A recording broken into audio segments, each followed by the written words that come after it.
Hello, Elk Grove Unified students, families, and staff. I'm Santi Pinkerton from Communications. Yeah, and I'm Sandeep Dosanjh. We're here to bring you another episode of EGU News to provide you with a district, county, and state update. And on EGU News, we focus on healthy minds, healthy bodies, and healthy learning. Here is your district update for December 11th, 2020.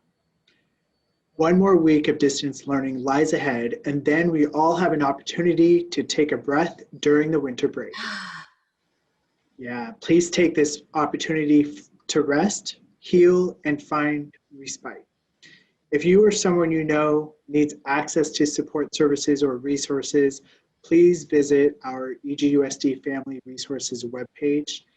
And today's update provides information regarding some important dates, reminders, and recognitions. That's right, Sandeep. And the one question on everyone's mind is, when might we return to in-person learning? So with the current surge in COVID-19 cases locally, many timelines remain contingent upon local health conditions. So we wanted to get the message out to our educational community prior to the holidays that we will not be returning to the in-person concurrent instructional model prior to January 21st. So we will not be returning to the in-person concurrent instructional model before January 21st. Any consideration of an implementation of the in-person concurrent instructional model will be based on when the county regains the red tier designation. So in the event that the red tier designation is achieved, and we're hoping we get there, we would plan to implement a phasing in of the in-person concurrent instructional model as follows. Starting with primary grades, pre-K through 3, then the intermediate grades, grades 4 through 6, and then the secondary grades, grades 7 through 12. Now, Santi, the precise timing of these phases will be contingent upon the county and when the county achieves the red tier designation, as well as track changes in the primary and intermediate grades, grading periods, and other logistical considerations. That's right, Sandeep. Tons of logistics that we have to think about and make sure that we're prepared for. All right, so let's get to some important dates. And these are all in the letter that we're going to be sending out to everybody. First, let's start with December 10th. That was yesterday. There was a notification that went out to those families who it had affected the most, but everyone can see the notification. It's on our website. It's called Notification to Pause All In-Person Activities, Programs, and Services. So if you're curious about that, what that notification said, take a look, but it's basically a pause on all of the in-person activities, such as the ACES program that we had going at 17 school sites, any of the secondary activities, athletics and activities that were happening in person. Schools can continue on if they were doing the Zoom activities and things like that. They have another week to keep going with that. And if they're going to be doing anything over the holidays. But nonetheless, it was just to stop those, as well as any in-person assessments that had been scheduled for next week. Those are also all paused. So notification is in this letter in terms of the link to the actual letter, so people can take a look at that. Now, December 15th, next week, we have our regularly scheduled virtual EGUSD board meeting. That'll be in the evening. So take a look at the link, and because the schedule and all the information's there, it'll be by Zoom. December 18th, last day of school for first term. So something that everyone's looking forward to.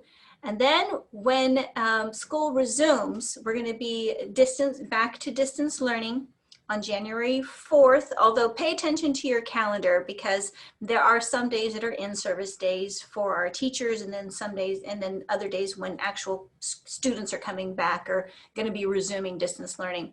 So tracks A, B, and D will be coming back that first week of January. And then starting January 5th, distance learning resumes for middle and high school secondary sites.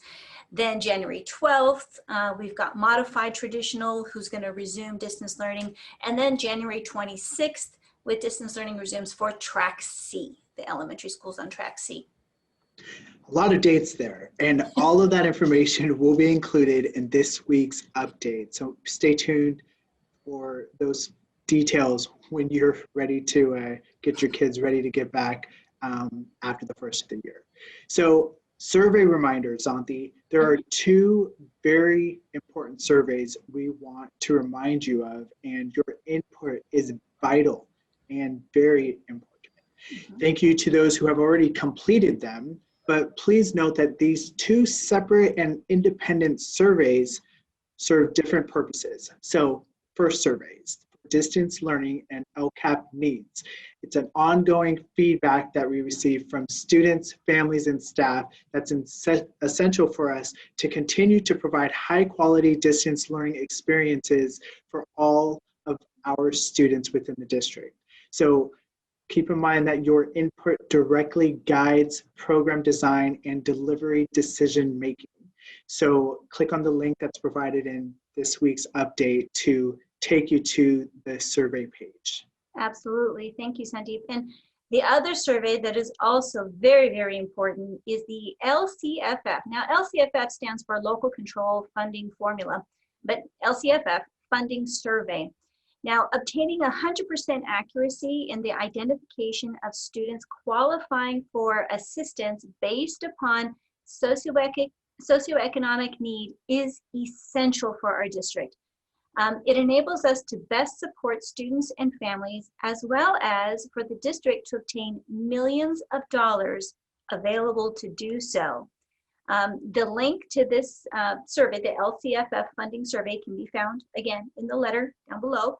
And it's also on our website. It's on the front page of the website as well. And we just encourage families to please, please, please go ahead and put the information in there. We need 100% accuracy and reflective of our entire district. Okay, so switching gears now, Zanthi, for the county and state updates. So first with Sacramento County, we remain in the purple tier under a stay-at-home order due to the number of available ICU beds falling below 15%. So the county is at a 30.5 for new COVID-19 cases per day per 100,000, and it's at a 10.3% positivity rate. Yikes. And statewide, California is at a 34 on the new COVID cases per day per 100,000 and at an 8.4% positivity rate. For more ways to help and do what you can and to get tested, visit the Sacramento County Public Health website at saccounty.net. And let's stay committed to reducing the spread of COVID-19 in our community and to others by wearing a mask, watching your distance, and washing your hands for 20 seconds. Absolutely. All right, so Sandeep, we're coming to the conclusion of our episode where we have some very important recognitions that we'd like to make sure that we highlight. So as we conclude 2020, we all wish retiring board member Chet Madison Sr. a fond farewell, and we thank and send best wishes to board member Bobby Singh Allen, who has stepped down from the Board of Education to assume the new role or a new role as the mayor of the city of Elk Grove. Now, highlights of both announcements can be found again down below or on the website as well as in our letter.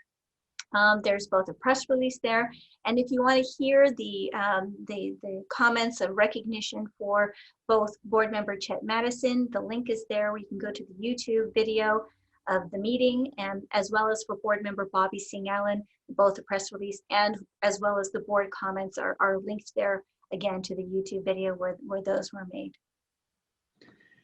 Okay, Zanthi, so as we all are looking forward to the start of the new year, we would like to end today's update with a wonderful performance by the Franklin High School's Wind Ensemble.